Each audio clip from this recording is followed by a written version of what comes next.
Bonjour, bienvenue au Sleep Sounder.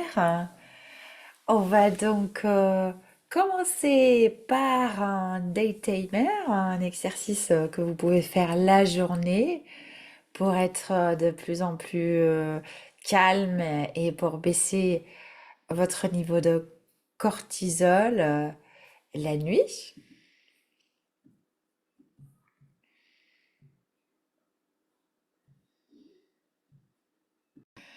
Donc ces exercices la journée sont vraiment importants parce que souvent on sous-estime leur effet. C'est comme presque comme des petites méditations et c'est ou c'est presque, on peut le comparer peut-être aussi aux micro-siestes qui ont un effet tellement bénéfique et qui font qu'on a même besoin de moins de sommeil la nuit. Et ça arrive souvent que les gens ont des problèmes pour s'endormir ou des problèmes la nuit parce qu'ils se réveillent et n'arrivent plus à se rendormir. Et il y a des gens qui n'ont pas réussi à faire les exercices pour la nuit. Et ils ont donc fait que les exercices pour le jour. Et ça a très très bien marché. Parce que c'est un effet tellement, comment dire, calmant. Et puis une fois que vous êtes allongé, qu'il n'y a pas les forces anti-gravité qui sont en place, vous allez peut-être vous endormir, du coup, à partir de cet état de conscience. Et puis, si toute la journée vous courez et vous avez beaucoup de stress, dans ce cas-là, c'est difficile de s'endormir le soir parce que vous êtes à 100 à l'heure et difficile de baisser donc ce rythme.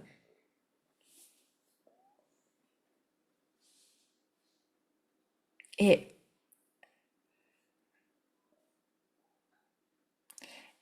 et en général, où- il y a vraiment des mesures qui ont été faites quand on a des problèmes de sommeil.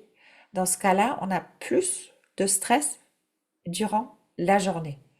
C'est-à-dire, on a mesuré donc les hormones de stress et certaines valeurs de métabolisme durant la journée sur des gens qui avaient des problèmes avec le sommeil et ces valeurs étaient bien bien plus élevées par rapport aux autres cohortes qui dormaient bien.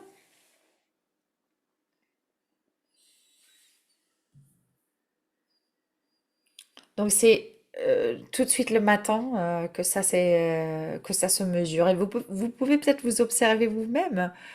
Vous êtes dans quel état le matin au réveil? Et c'est très très important de baisser ce niveau de stress durant la journée. Donc, si vous avez par exemple eu une mauvaise nuit, dans ce cas-là, ça peut être très très bien de faire un de ces exercices de jour tout de suite le matin avant de vous lever. Parce que vous vous dites peut-être, ah là là, je suis contente que je peux au moins marcher, que je fonctionne, donc j'ai pas envie de me rendre dormir à nouveau. Mais vous allez voir que tout de suite après l'exercice, vous allez vous sentir plus réveillé et plus calme.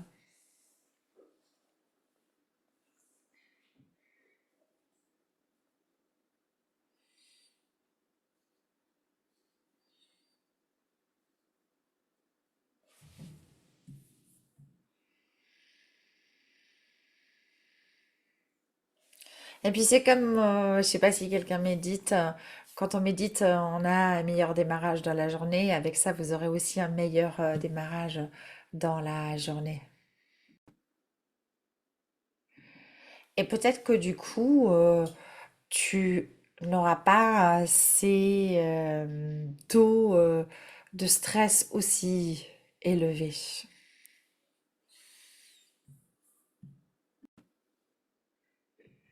Et donc, je vous invite à pratiquer ça 3, 4 fois par jour. Dans ce cas-là, vous allez être beaucoup plus calme. Et puis, dans ce cas-là, même les exercices la nuit fonctionneront beaucoup, beaucoup mieux. Donc, faut pratiquer, pratiquer, pratiquer et n'exigez pas trop de vous au début. Et pratiquez ces exercices quand c'est le plus simple pour vous. Voilà, quand c'est le moment adéquat et vous allez devenir très très bon. Et puis, vous pouvez même l'utiliser pour vous calmer dans certaines situations. Et je répète encore une fois, ça sera bénéfique pour vous la nuit pour dormir mieux.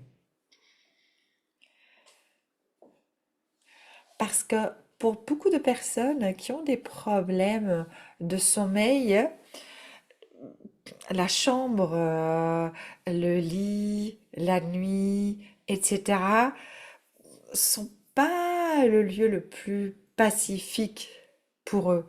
Parce que c'est comme un champ de bataille où ils ont perdu plein de fois. Donc, c'est la situation la plus difficile et faire un exercice de jour, la journée, est plus facile.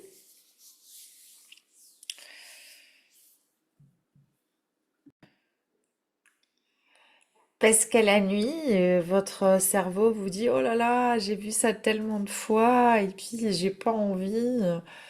Donc c'est bien d'avoir une situation nouvelle et de pratiquer aussi plusieurs fois les exercices de nuit la journée. Parce que c'est une situation différente, une situation plus, plus ouverte. Peut-être les exercices de jour, vous pouvez les faire aussi après un déjeuner, par exemple, après un déjeuner le dimanche, quand vous êtes dans le salon et vous êtes tranquille, et puis vous êtes déjà presque en train de dormir. Vous pouvez faire ça.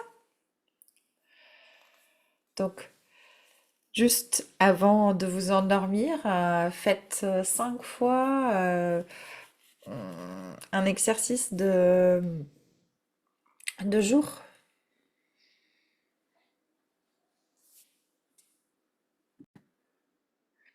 Donc, utilisez des situations où vous êtes déjà fatigué peut-être et où vous êtes déjà presque en train de dormir. Donc, faites un daytimer à ce moment-là parce que ça va très très bien fonctionner.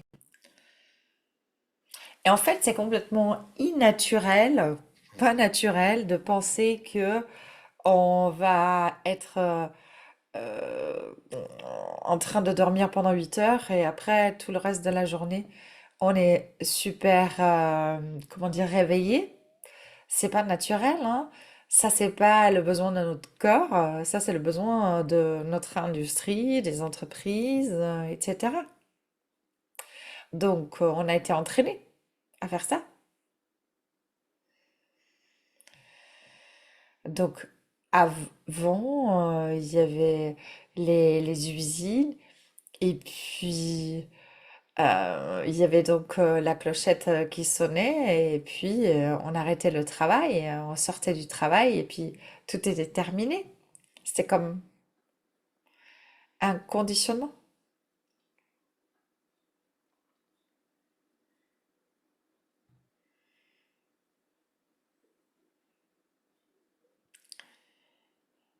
Et je pense que ce sommeil de 8 heures que nous considérons comme normal, c'est quelque chose qui est arrivé avec l'industrie, avec la révolution industrielle, parce que si vous pensez à des fermes dans la montagne sans électricité, les gens se levaient peut-être après 4 heures pour donner à manger aux animaux, pour faire des tâches sur la ferme. Et puis, par contre, sinon, les gens, comme ils n'avaient pas de lumière, ils étaient au repos déjà d'assez bonne heure. Ils étaient bien calmes parce qu'ils allaient juste s'assurer que le feu était toujours en train de brûler, que les animaux avaient eu à manger. Et puis, c'est une activité bien réduite quand la nuit approchait. Et puis on mangeait quelque chose et puis on allait se coucher. Et puis donc peut-être quelques heures plus tard, 4 heures plus tard, on s'est levé pour regarder, pour vérifier si les animaux vont toujours bien. Et puis on a peut-être rajouté encore quelques briques dans le feu. Et puis à un certain moment, on retourne dormir. Il y a pas beaucoup de rapports ou de, comment on dit déjà, de documents sur ce mode de sommeil, mais il y a quelques documents qui existent qui sont témoins de ce genre de sommeil. Et puis, des anthropologues qui ont vécu avec des tribus ont aussi quelques anecdotes comme ça avant la révolution industrielle.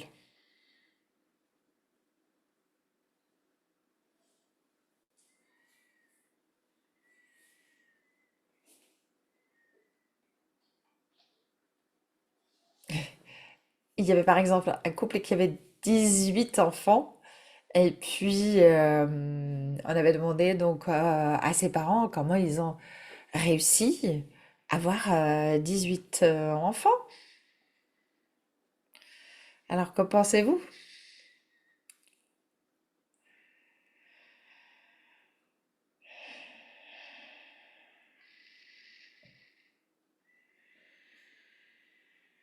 Et puis il disait le temps, ils l'ont trouvé, le temps donc pour faire cette grande famille et ils l'ont trouvé entre le premier sommeil et le deuxième sommeil. C'est-à-dire après 4 heures, hop,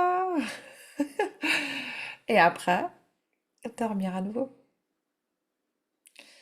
Et les scientifiques de sommeil, ils disent que la première partie, c'est-à-dire la première 4 heures, c'est pour votre corps, et les 4 heures suivantes, c'est pour le cerveau.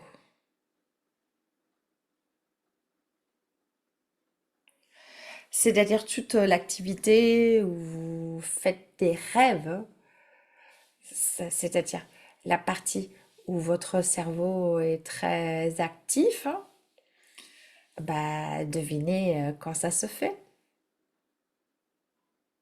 Et c'est très, très, très important pour digérer tout ce que vous avez appris durant la journée, pour digérer des expériences que vous avez faites, pour consolider tout ça, pour en donner un sens. Et donc, c'est très, très important pour que ça reste vraiment enregistré dans votre cerveau. Et donc, ça, c'est la deuxième partie de la nuit. La première partie, c'est plus pour votre corps. Et il y a beaucoup de personnes qui se réveillent après 4 heures ou après 3 heures et demie à ce moment-là. Et si tu te réveilles la nuit, c'est pas si grave que ça finalement. Parce que, voilà, peut-être pendant une demi-heure, tu dors pas. Et puis après, tu vas redormir à nouveau 4 heures et tu dors peut-être une demi-heure de plus. Donc, il n'y a pas de souci avec ça. Par contre, on va pas allumer la lumière, travailler sur l'ordinateur, etc. Fais par exemple quelques exercices nocturnes. Et puis, ça sera bon. Et quand on se réveille après 4 heures, ça peut aussi être bien de vérifier, de faire des vérifications médicales. Vous l'avez probablement déjà fait pour voir si votre niveau de sucre, de glucose n'est pas peut-être pas suffisant après ces 4 heures. Et puis vous pouvez par exemple mettre quelques noix de cajou à côté du lit ou une banane que vous pouvez prendre du coup. Et puis, il est quand même déconseillé de manger très épicé le soir, de boire de l'alcool ou le dernier café, ça sera bien pour certains de le prendre à 1 heure pour assurer un bon sommeil. Et si vous buvez de l'alcool, c'est en général à peu près 4 heures après s'être endormi que votre foie va commencer à digérer cet alcool et du coup vous allez peut-être être réveillé.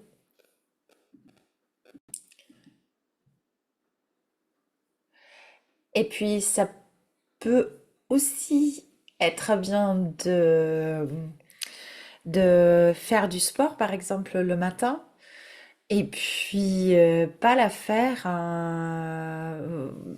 le soir ou dans l'après-midi. Il y a beaucoup de profs de sport qui ont du mal à dormir le soir quand ils font des activités très très intenses. Donc c'est mieux de faire ça le matin, ce genre d'activité. Et puis, c'est à déconseiller aussi de regarder l'ordinateur le soir sans des lunettes qui filtrent la lumière bleue. Parce que même un écran qui a un filtre pour la lumière bleue n'est pas suffisant. Et puis, pratiquer donc les exercices de jour. Et ça va déjà faire un effet. Et puis, pratiquer aussi les exercices de nuit durant la journée, au début. Et puis, vous me direz si ça a bien fonctionné. Ok, ciao, ciao. Et faites ça pendant 3 semaines. Et puis, vous m'écrirez.